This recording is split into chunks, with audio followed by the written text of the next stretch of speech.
Welcome to Stress Conference. I'm Mickey. And I'm Kelly. And Mickey, how have you been these last 2 weeks? Oh, I've been really good, but even better since you can see us now. Isn't that crazy? Yeah. Is this what we look like?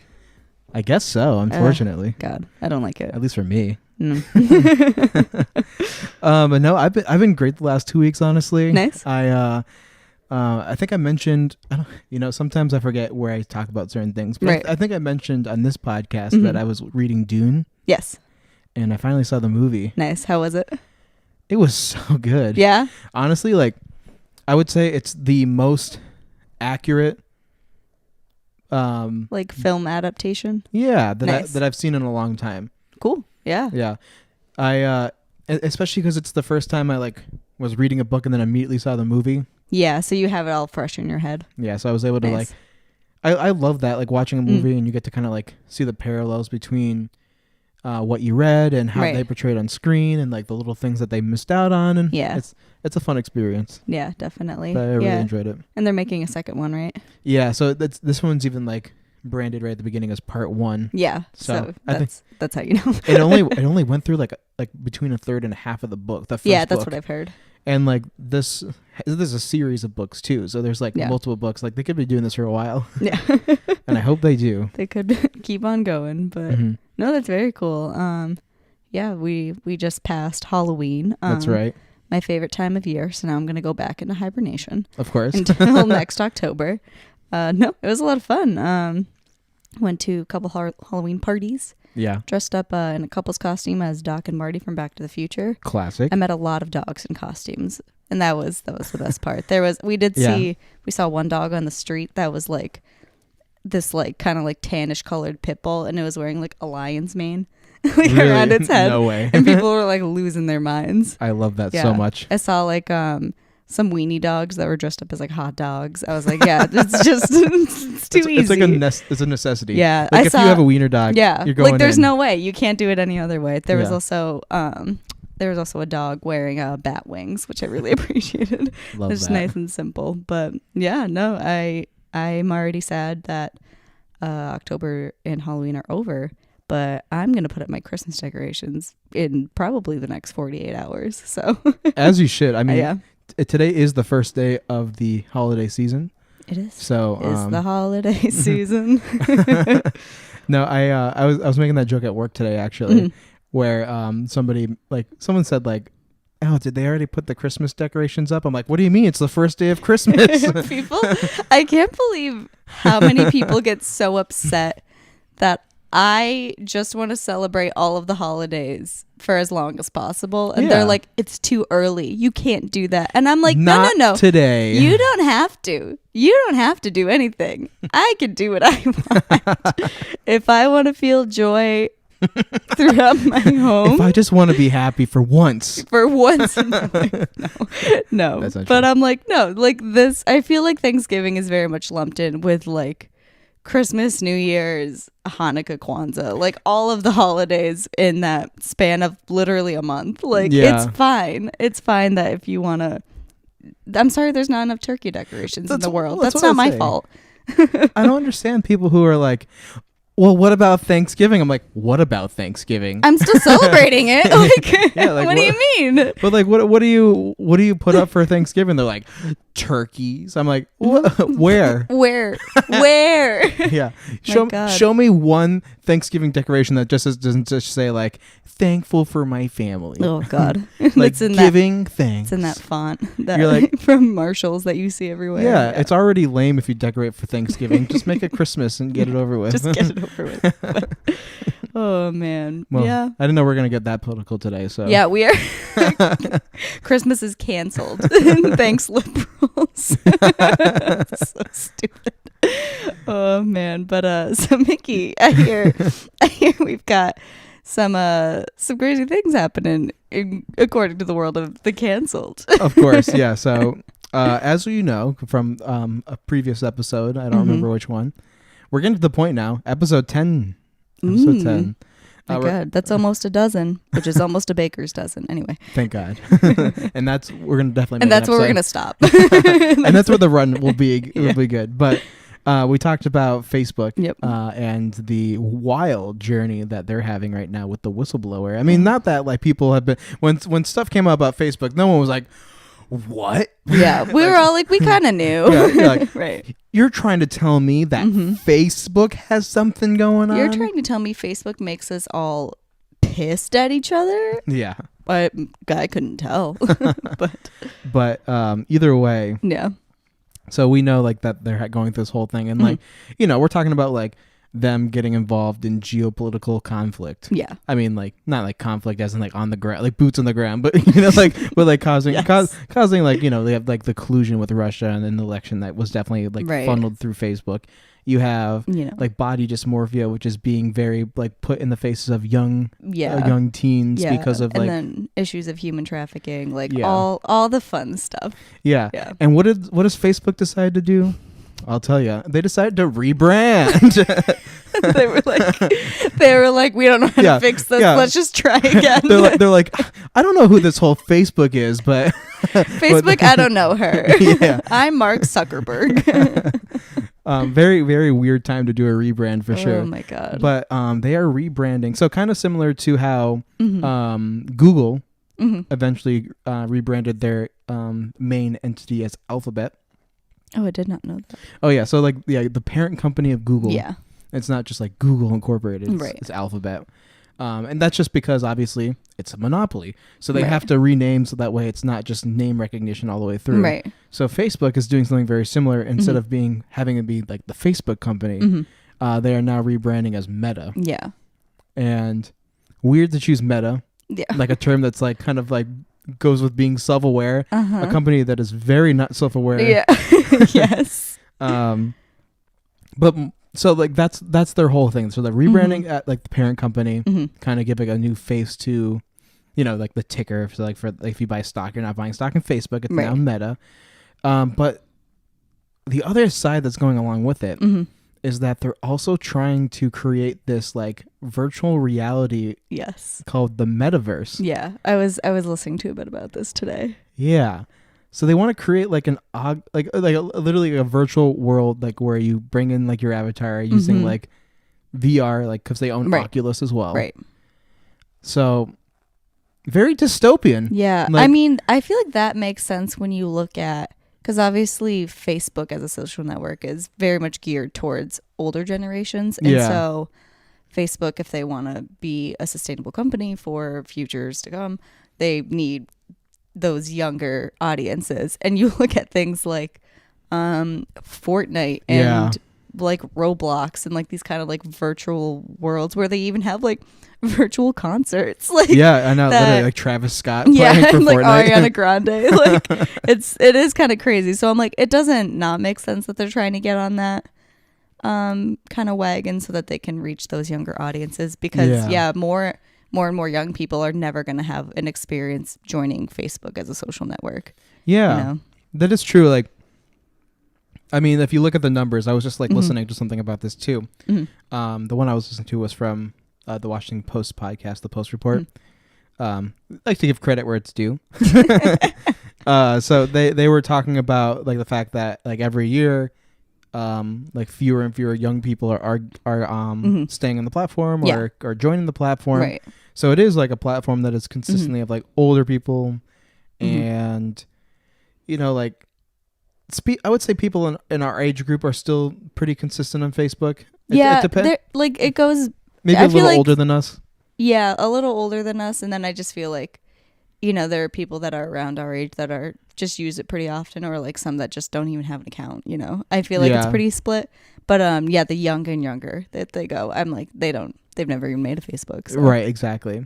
Well, and it's kind of like Facebook to like younger kids now is kind of like what MySpace was to us when we were growing up. It's like, you know, I had a MySpace when I was in middle school. Yeah, what a time. But I never even used it really. Yeah. And because I immediately went to Facebook once like we had the chat, like I said, when we did the game, and I made it in 2011. Yeah, right. And so I mean I was 16. Right. A baby. No, that can't be right. I was 16 in 2011. No, you're 14. No. No. I don't know was. math. I was. I mean, like I was. My birthday's in October. Right. Saw the happy birthday post to me. Thanks. Yeah, Happy birthday to me. But yeah, no, I was because I turned 26 this year, so I was 16 in 2011. I don't like that. Ew, I don't like. I don't like that. We have to move on. Yeah. So. Anyway, so I mean, yeah. So like I used Facebook a lot when I was like a teenager and stuff like that. Yeah. Like growing up Yeah, into I did it. too. But it's just it's not for us anymore. No, it as you can definitely tell. isn't. And like, yeah, I feel like a lot of the usage of Facebook when we were younger, we've all kind of like moved to Instagram, which is Yeah. all still a part of the Facebook Yeah, I mean, universe anyway. you so move it's from not one like, Facebook product to the other, or Meta product. I'm sorry. Oh, sorry.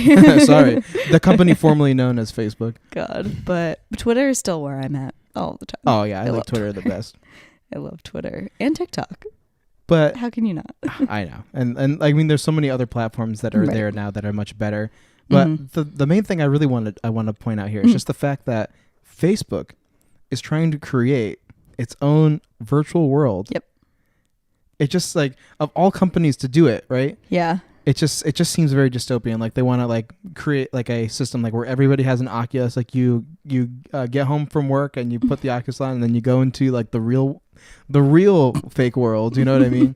This is the where I'm an astronaut. God. I don't know. It's just I don't like the idea of like, because imagine how much advertising is going to be in that world too. Like if you think that there's a lot of advertising in our world, Right. Good God. I I can just- only imagine. And I did see something about like how far into how far is Facebook going to, well now Meta, how far are they going to go into You better not this? say Facebook ever again. Mark Zuckerberg will come in and shoot me. It's like, no, I'm not calling Mark Zuckerberg a murderer. That's not what we're doing. I'm just saying that his hands are not clean. Oh my God, what a weird little man. Anyway, so but just to put it kind of in perspective, they've been investing in something like $10 billion a year Oh my God. in like VR stuff and like AR stuff, and I could use some of that money. yeah, just a little bit. Yeah. And to put that in perspective, they bought Instagram for $1 billion. Yeah, that is crazy. Like a one-time thing. So Yeah. it's like just to kind of put that in perspective. But Absolutely wild. They have so much money. I know they really do. I really am curious to see if anybody's really asking for this. I don't think so. I really don't think that people want this. Well, because we don't know what it is. Maybe. They know what we want. Do they? Whatever they say. Listen. I'm just a pawn. Listen. Tell me what to do. I just want like a car that doesn't break down and stuff, which I have. But yeah, why can't they make cars that don't break? right. that's Instead, I have to that's the invest squeaky wheel that needs the grease. Instead, I have to invest in the meta world that's going to be so much better. When the whole world is burning around me, at least I can put my VR headset on and be told that I want Coca-Cola or something. Like, boy, am I thirsty. Jesus. Meanwhile, the planet's like on fire all the time. Yeah. Like, Why save the real world when we can live in the fake world? yeah, I know. Why, let's just 10 billion, wipe our hands of this and move on. But 10 billion a year in VR. something like that. 10 billion a year would go a long way with feeding people. Yeah, you would. But who am I? Who am I to say? But anyways. I heard that you have a story that you would like to talk about. Yes. Which is going to take a turn. Yeah. And there's no other way to transition into it. No, it's a little bit of a darker one. Yeah. But I think that there are some really important themes talking about, labor on the sets of movies, especially. Yeah. So in the past 2 weeks, on October 21st, Alec Baldwin accidentally shot 2 people on the set of a movie called Rust, killing one of them. Yeah. Which is incredibly terrible. And it was a shocking headline to read. Like, oh my God, Alex Baldwin accidentally killed someone? Like, holy crap. But so a little bit of backstory if you don't know already. Baldwin was on the set of this movie called Rust. They were filming in, I want to say it was Santa Fe, New Mexico. Mm-hmm. And there's some key players in this whole situation. One of them being Helena Hutchins. She was the cinematographer on the movie set. Joel Souza, he was the director. Dave Halls is the assistant director. And Hannah Gutierrez Reed is the armorer. Mm-hmm. These are names I'm probably going to be using quite a bit. So just wanted to kind of give the rundown there. So appreciate you having this already. Oh yeah, you got it. So what had happened is on October 21st, Baldwin was rehearsing a scene where he was sitting in a church pew, and he was in front of a camera with like the camera operator, Joel Souza, and Helena Hutchins. They were all behind this camera monitor. And he was just rehearsing this scene where he kind of has to take a gun out of a holster and pull it across his body. And then he points it at the camera and shoots it. And before all of this had happened, he had been given this gun that was announced as a cold gun by that assistant director, Dave Halls, before. And many people around him heard that just to be like, cold gun, like this is safe. Kind of deal. And and during that rehearsal where he had this quote cold gun, which we now know wasn't the case, he had pulled across his body and had done the pointed the gun at the camera and went through the motions and it discharged and it shot Helena Hutchins in the chest, and then the bullet eventually lodged itself into Joel Souza's shoulder. And so Helena Hutchins was promptly airlifted to, it was a hospital, I think, in Albuquerque. Mm-hmm. Yeah. And then Joel Souza, he was taken to a hospital in Santa Fe by ambulance. And Joel Souza has since been released from the hospital, but 42-year-old Helena Hutchins, unfortunately, was pronounced dead later on at the hospital. I know, it's so sad. And so the craziest thing about this story is quite a few, just that day, hours before, something like half of the camera operating staff had walked off the set in protest of like these terrible working conditions. Like people, staff was getting like delayed paychecks. They were being pushed to work very long days without appropriate like motel or hotel rooms. So they were like driving after working like a ridiculous amount of hours, which is very dangerous. Mm-hmm. Like some of them were sleeping in their cars. Like a lot of them were working at least 13-hour days, like back to back to back with just like not many breaks, And so all of that culminated with, I guess that on October 16th, there was 2 accidental gun discharges on the set as well. Really? Yeah. According to 3 former of the film crew members. But so it really seems just like this whole culmination of bad decisions and pushing people to their limits for what? Right. For a movie that like probably nobody was really going to see, because it's one of these movies. I don't know what they're called exactly, but it's they're like these very kind of like low budget films that get like really high paid actors like Mel Gibson and Bruce Willis. Like they do a lot of these. They're kind of like direct to demand. Like they never hit a theater or anything. And they're just they're like, they're just kind of there to exist on Charter on demand. It's like B movies almost in a sense. Yeah. Not like the B movie, obviously. Not the B movie. Yeah. Never talk shit about the B movie. Yeah. But no. So that assistant director, Dave Halls, has also had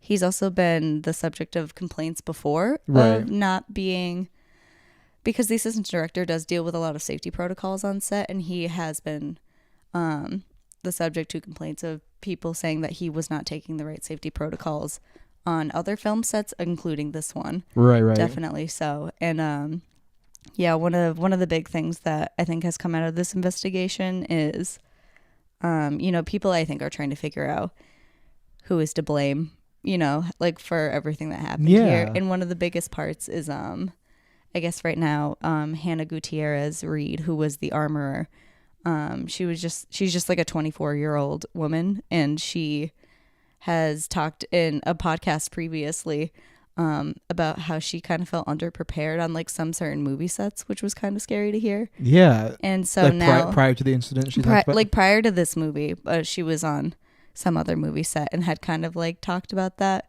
But so I guess that she had taken the gun that was given to Baldwin. She had opened it to make sure that there was nothing stuck in any of like the chambers or the rounds or anything. And then she gave it to the assistant director, Dave Halls, to double check it. And he has said that he just like really kind of glossed over it and didn't look in the way that he should have. Yeah. And so it'll be really interesting to see where this goes. I think it's just a really sad way that we've had to bring to light some of these like terrible working conditions on movie sets. Oh yeah, and I don't know how to say it. Like when I first went to school, Yes. like I was like into like that. So like I've seen like the inner workings of like kind of like how a movie set like works. Yeah. And there's just so many people, there's so many moving parts.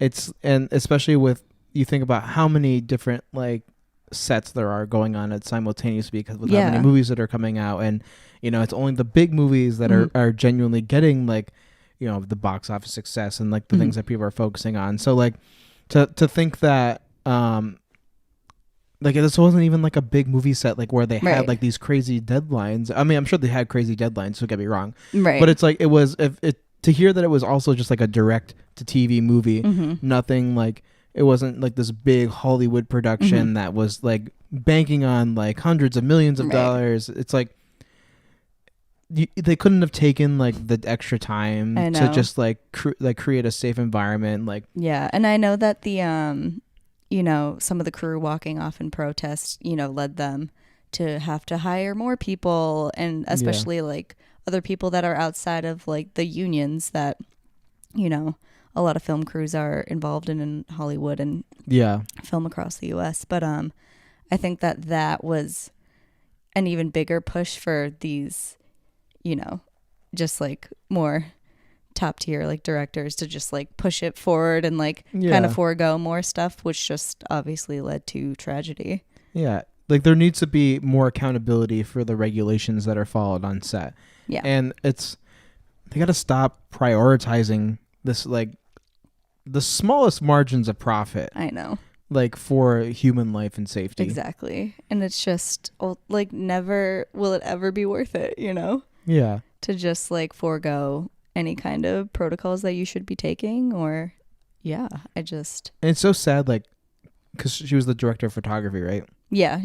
It's just so sad to like be like in a position like that. That's like one of the most important like positions on a film set. Like to get to that point, like doing like your dream job, and then having just like the absolute negligence of other human beings, like just so literally like, needlessly just to needlessly die from that. And she has a 9-year-old son, which is really so upsetting. sad, And I know Baldwin has been in touch with her husband and their family, and so I hope that I just really hope that that her family's able to find peace. And I just really hope that if anything comes out of it, it's that we just stop overworking and underpaying people for God knows what, for profit. But just it's sad. we just got to be human beings again, and not like money making machines. Yeah, but man, what will I watch on DirecTV on demand? Yeah, exactly. If it's not Alec Baldwin in Santa Fe, I think I'll make it, but that's okay. Yeah, I know, and I can't even begin to imagine the guilt that like Alec Baldwin feels. Yeah, like I can't imagine how you even begin to try to get over that. Yeah. So definitely, as the case comes in, we'll do an update on this, like when when it there's goes more, to case. because there's still some pieces of this investigation that are pretty shoddy. Like the. Oh, excuse me. Oh my god! I just vomited on screen. Could you imagine? That'd be so funny. Yeah, we did drink a lot of seltzer before this, but my bad. But so, that was what we needed right now. Yeah. But yeah, just like there are certain parts, like that armor Hannah Gutierrez Reed had said that there's never any live ammunition on set. But then I think that the sheriff in Santa Fe who was doing some of the investigating had said that there was live ammunition, and he kind of made it sound like it was there for one reason or another, and people were kind of just like complacent with it. Why? Why do you need live ammunition on a movie set? Like, yeah. And like, then I saw another thing about how like some of the actors were like using those actual guns for target practice, but those are also unconfirmed, so I didn't want to mention it. But Yeah. I'm just like, there's all these little shoddy details that it goes so far out of like everything you know about gun safety and like using prop guns safely, Yeah. And the other thing that I want to say before we move on to the game, is just to that point, just like everything about shooting a gun in a movie is done in post-production.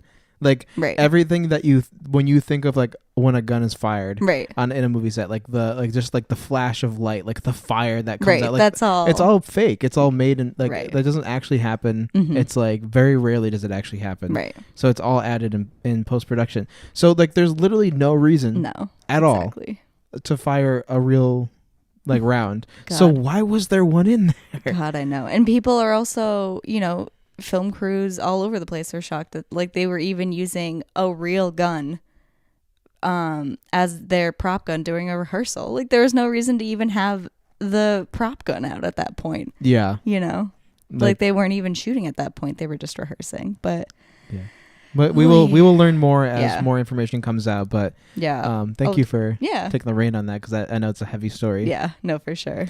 But we'll take that one stride. We learned a little bit more about the situation, and I think now it's time to go to a little break. Oh boy, for a little ad, and we will be back with our game. Sounds good. So we'll see you in a short minute. Hey Kelly. Yeah, Mickey. You'll never guess what I just found. What? I found this site while I was just browsing the internet that lets you upload your very own podcast online for free. For free? For free. What's it called? It's called Anchor. Anchor? Anchor. What's Anchor? Well, so you go online, you can record your podcast either on their platform or on any platform you choose. Easy enough. And you just upload it online, and it puts it onto every streaming platform that you can imagine. All for free? All for free. Wow.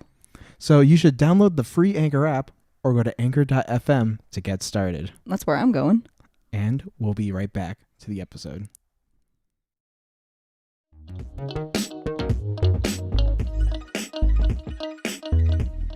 Whoa, and we're back. And we're back. Wow, it's been a while.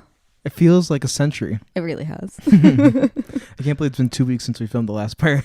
Could you imagine? It's like my favorite joke of all time. Because how would you know? I know. How would you know? I'm just wearing the same clothes. This is what I always wear. I'm like a character in a cartoon. I just never change. Exactly. Yep.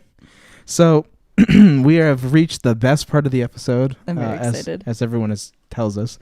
So we have a new game today. Oh boy. This time I got to make the game.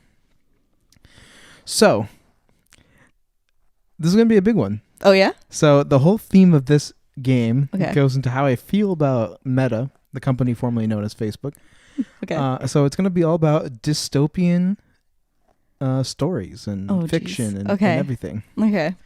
So I have 5 questions for you. Okay. It's all multiple choice. If you can get all 5 of them right. I wish I did more reading in high school. just right off the bat. If you can get all 5 of them right. Okay. I will let you change my name on Facebook. Okay. For like a week at least. Just completely change my name and profile picture. Okay. Okay. Any information on my profile up for grabs. Okay. So many ideas are flowing. If you can at least get 3 of them right, I will let you change one specific piece of information on my Facebook page. Okay. Permanently. Okay. I can do this. Okay. I can do this. Yeah. I got this. All right. Are you ready? Yep. So, what year did the first on-screen adaptation of Fahrenheit 451 come out? Jesus Christ. Is it A, 1975, B, 1966, Mm-hmm. C, 1985, Mm-hmm. or D, 2018? You gave me a wide range here. Yeah. I have no idea. Let me know if you need me to read them through again. I did say that you could change my name on Facebook. I guess that's fair. I would call you like Dr. Poopy Pants or something if I could. Please. So. Yeah. I think you can get this one. Think about it. I was trying. As if you are. Right. As if I'm not. I was Yeah. trying to think if it did, like, was it 2018? Like, did they come out with a movie in 2018 about it?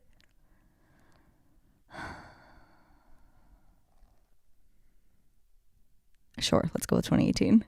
I feel like it's much earlier, but I don't know. There was a film adaptation in 2018. Oh, but it wasn't the first. But it was not the first. Dang it. Yeah, it actually had Michael B. Jordan in it in 2018. Really? In 2018. Huh. The original was 1966. Damn. Which I was surprised to hear, actually. Yeah, I thought it would have been at least the 75 one, but Yeah. dang. Okay. Well, You still have a chance to Strike one. to change something on my Facebook page. thank so. God. Okay. That's all I needed. Which of these movies made more at the box office? Oh, Christ. We have A, the first Hunger Games. Uh-huh. B, the second Divergent movie, Insurgent. Okay. 3, Willy Wonka and the Chocolate Factory from 1971. Or D, The Cat in the Hat from 2003. I think it was the Hunger Games. It was the Hunger Thank Games. goodness. Could you imagine if it was Willy Wonka? Willy Wonka actually did not do well in theaters in It didn't. 1971. Oh, I didn't know It that. became a cult classic. Yeah. That's fair. I also like that that's included in Dystopia and The Cat in the Hat. Are they not a They're little bit? pretty freaky. Yeah, I would It's say. more like a fever dream than I think a dystopian, but yes. I was trying to think of what was like the most not dystopian but also kind of dystopian novel I could think Yeah. of, and I think putting a bunch of kids in a chocolate factory and letting them die. I think that's pretty dystopian. Holy crap. Yeah, no, I guess in like a very micro sense, kind of like Lord of the Flies. No, I get it. Yeah, It makes exactly. sense. Okay. Cool. So number 3. Mhm. What company created an ad in the world of 1984 to sell their hot new product during the Super Bowl? Oh, I know this one. I don't even need it's Apple and Macintosh. You're right. Yeah. That's all I need. Okay. Cool. Yeah. So that's 2. Okay, you're on a roll here. I'm going to Okay. change your gender to frog. I'm so excited. Gender different. Oh God. Permanently? I don't think I can, but if I could. Well, we still have... Oh no, I really... Okay. The last one doesn't count. No, it does. Okay. Okay. Number 4. What year was Lord of the Flies written? Oh, shoot. We have A, 1943, Mm-hmm. B, 1954, Mm-hmm. C, 1960, or D, 1971. I know it was pretty early. Yeah.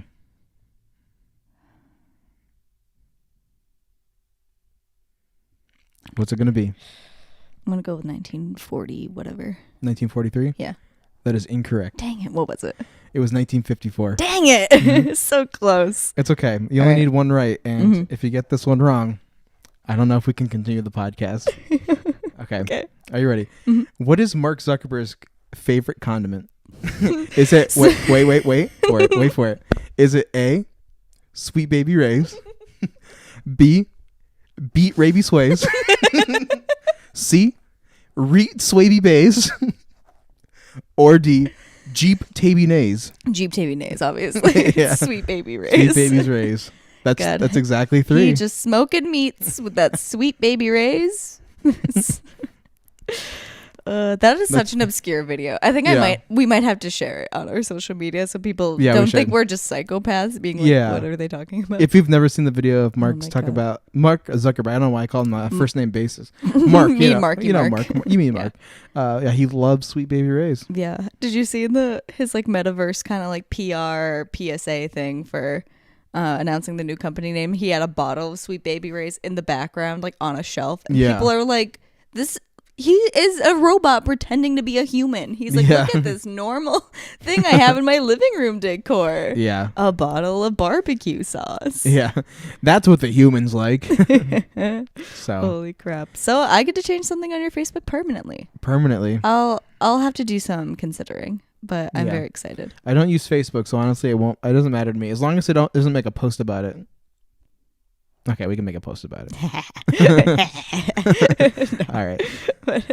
But anyway, so I know we had a little bit of a dark story this time around, but it's always good to talk about what's actually going on in the world. It's not always bright and shiny and sweet baby Ray's legs, so Which is unfortunate. Yeah. It can't all be sweet baby rays. but Sweet baby sun rays. that's right. That's our new band name. Ooh.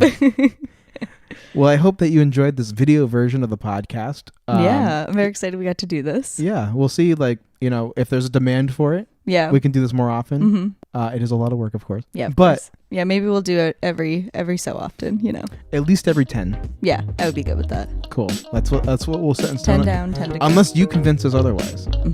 I'm easily swayed. Yeah, so me too. So we'll I see. am a pushover. We'll see what happens. But thank you all so much for joining. Hope you like the video version. And Yeah.